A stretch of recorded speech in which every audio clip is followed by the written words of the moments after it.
Assalamualaikum warahmatullahi wabarakatuh. Alhamdulillah wassalam, pada kesempatan hari ini saya dapat bertemu lagi dengan yang terhormat Bapak dan Ibu Widya Suara. Bapak dan Ibu pengampu materi agenda 1 pada pelatihan kepemimpinan pengawas. Saya Nur Jaman dari BKPSDM Kabupaten Sukabumi. Pada kesempatan ini akan menyampaikan tentang strategi pembelajaran agenda 1. Bela negara, kepemimpinan Pancasila, pelatihan kepemimpinan pengawas. Bapak dan Ibu yang saya hormati, sebagaimana kita ketahui bahwa di dalam Undang-Undang Nomor 5 Tahun 2014 tentang Aparatur Sipil Negara tercantum bahwa ada aturan penyelenggaraan pendidikan pelatihan khususnya kepemimpinan pengawas. Juga di sini disampaikan ada kewajiban seorang PNS itu harus mendapatkan pelatihan minimal 2 JP per tahun per orang.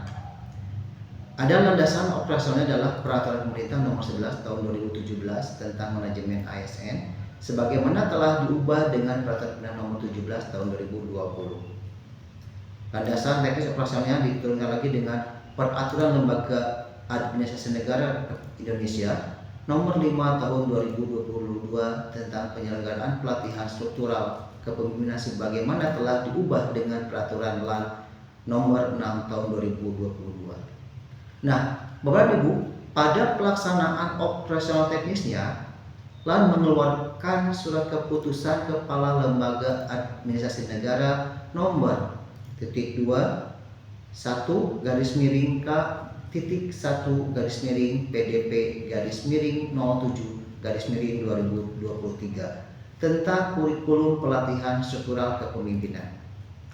Yang keduanya adalah keputusan Kepala Lembaga Administrasi Negara Nomor 2 garis miring K titik 1 garis miring PDP titik 07 garis miring 2023 tentang pedoman penyelenggaraan pelatihan struktural kepemimpinan.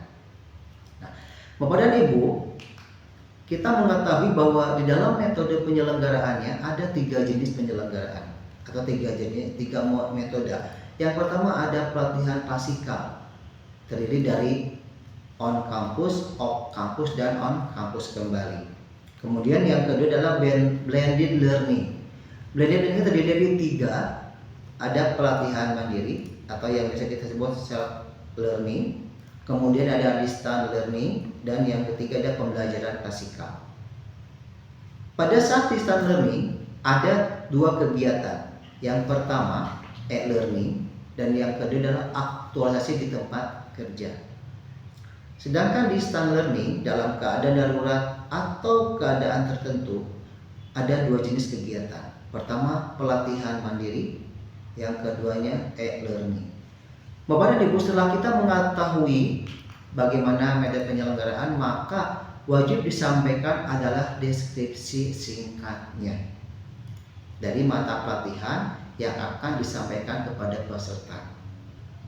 Kemudian, sampaikan juga indikator keberhasilan yang ingin dicapai pada saat kita pembelajaran. Yang pertama, peserta dapat menjelaskan persepsi publik mengenai lingkup dan wujud cinta tanah air dalam perspektif wawasan nusantara dan kearifan lokal. Yang kedua, peserta dapat menjelaskan sistem pemerintahan Indonesia dalam kerangka tujuan negara sebagai amanat konstitusi. Yang ketiga, menganalisis aspirasi publik dalam perspektif sila-sila Pancasila.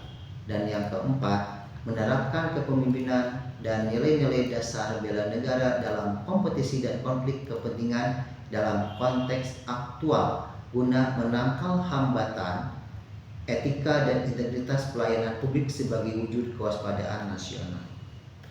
Materi pokok bahasan yang disampaikan yang pertama ada persepsi publik mengenai lingkup dan wujud cinta tanah air dalam perspektif wawasan Nusantara dan kearifan lokal.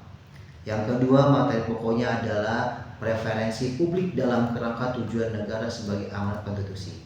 Yang ketiga, penerapan kepemimpinan dan nilai-nilai dasar bela negara dalam kompetisi dan konflik kepentingan. Keempat, aspirasi publik dalam perspektif sila-sila Pancasila. Dan yang kelima, meta plan manajemen perubahan guna membangun integrasi pelayanan publik berbasis kerangka berpikir nilai-nilai dasar bela negara sebagai wujud kepemimpinan Pancasila. Nah, Bapak dan Ibu, dari kelima materi pokok bahasan ini nantinya akan ada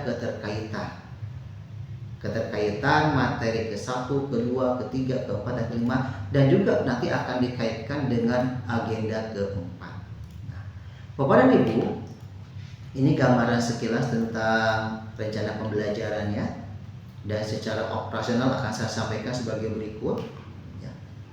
Metode yang digunakannya ada ceramah, diskusi, refleksi, permainan, dan curah pendapat. Dan juga dapat kita gunakan beberapa media pembelajaran seperti Padlet, Mentimeter, word cloud, atau Quizzes, bisa lagi dengan e-boardnya. Masih banyak media pembelajaran yang dapat kita manfaatkan untuk mendukung kegiatan pembelajaran selama di kelas. Selanjutnya adalah materi pokok dari bela negara kepemimpinan Pancasila. Yang pertama adalah persepsi publik mengenai lingkup dan wujud cinta tanah air dalam perspektif wawasan Nusantara dan kearifan lokal. Materi satu ini kurang lebih membutuhkan waktu 60 menit. Strategi penyajiannya, kegiatan pendahuluannya, yang pertama kita memberi salam kepada peserta, kemudian kita perkenalan, kenalkan nama diri, siapa, asal dari mana, dan bila perlu tambahkan dengan hobi misalkan. Yang ketiga, kita bina suasana, bisa dengan energizer dan sebagainya.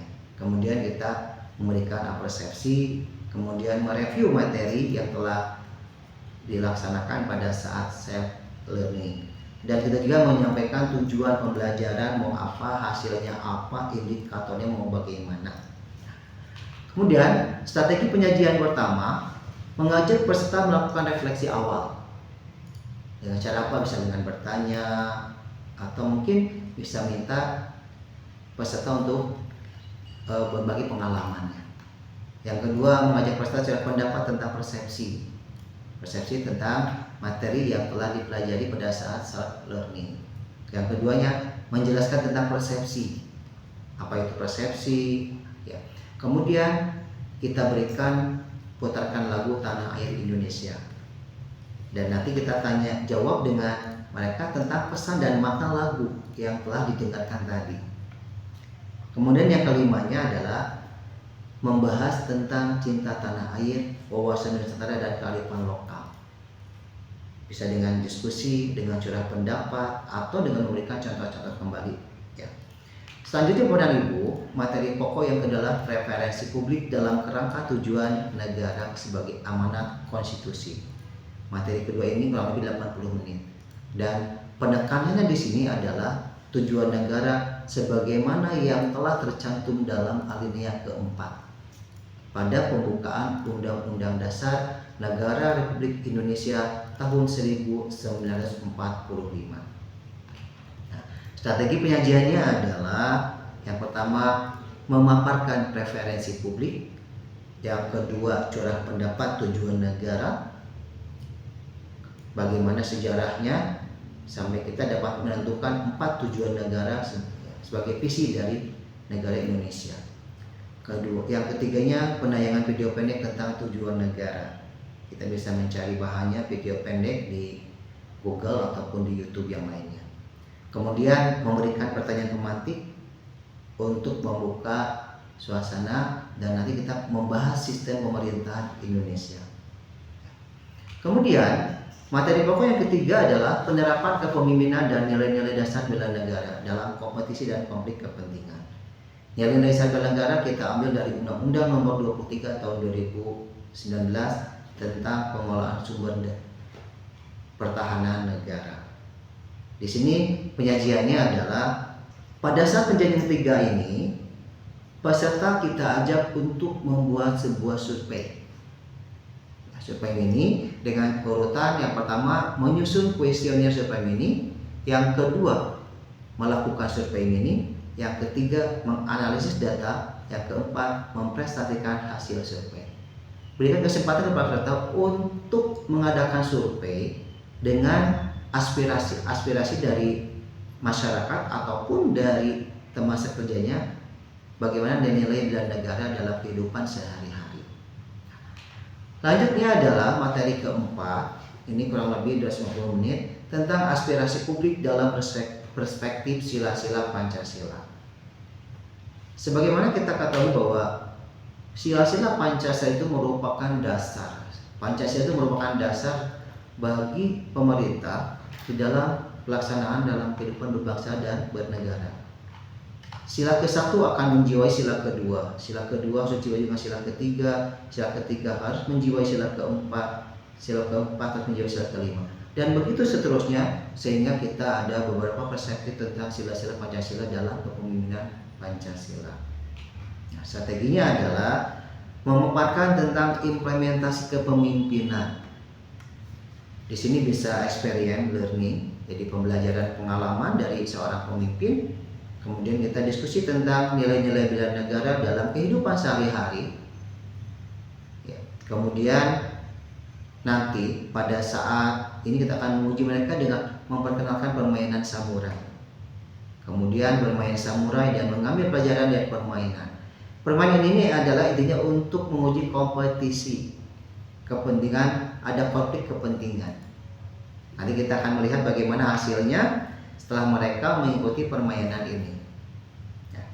Kemudian aturan permainannya yang pertama, nanti peserta dibagi menjadi 2 kelompok. Kalau ada 40 berarti 20-20. Kalau ada yang sakit bisa dikurangi. Yang kedua, masing-masing kelompok diberikan 3 kali kesempatan untuk menentukan pilihan jarinya. Ibu jari, telunjuk, kelingking, atau kita kenal dengan istilahnya sweet ya, sweet. Atau tetes gunting batu atau apa namanya, nanti kita sesuaikan di lapangan. Yang ketiga, peserta secara kelompok menunjukkan jari yang sama ketika ada aba-aba mulai. Bila jari itu menunjukkan, misalkan kalau ibu jari sama kelingking, berarti yang mana adalah kelingking. Kalau ibu jari sama telunjuk, maka yang mana adalah telunjuk. Apabila di kesempatan pertama pesertanya dapat yang grup A misalkan, yang kedua kalah. Nanti apabila draw, maka penentuannya adalah di kesempatan yang ketiga. Jika di antara kelompok hasilnya ada yang kalah, maka yang menang yang dapat nilai. Untuk penilaiannya silakan mau angka 1, angka 5 terserah Bapak dan Ibu nantinya. Kemudian peserta dengan poin tertinggi menjadi pemenang, atau setelah 2 kali kemenangan yang menyatakan pemenangnya adalah mereka yang telah 2 kali menang. Tapi intinya dalam permainan ini adalah bukan kemenangannya, tapi bagaimana sebuah prosesnya, melihat kepentingan dan kompetensi peserta yang masing-masing. Nah, Bapak dan Ibu, setelah kita permainan samurai, kita tanyakan apa makna dari permainan tersebut. Diminta boleh beberapa peserta yang menyampaikannya, atau semua bila cukup waktunya bisa semua, tapi kalau tidak cukup waktunya cukup perwakilan saja. Bapak dan Ibu, di materi kelima ada meta plan manajemen perubahan guna membangun integrasi pelayanan publik berbasis kerangka berpikir nilai-nilai dasar bernegara sebagai wujud kepemimpinan Pancasila. Ini kurang lebih 120 menit waktunya di materi kelima, Bapak dan Ibu.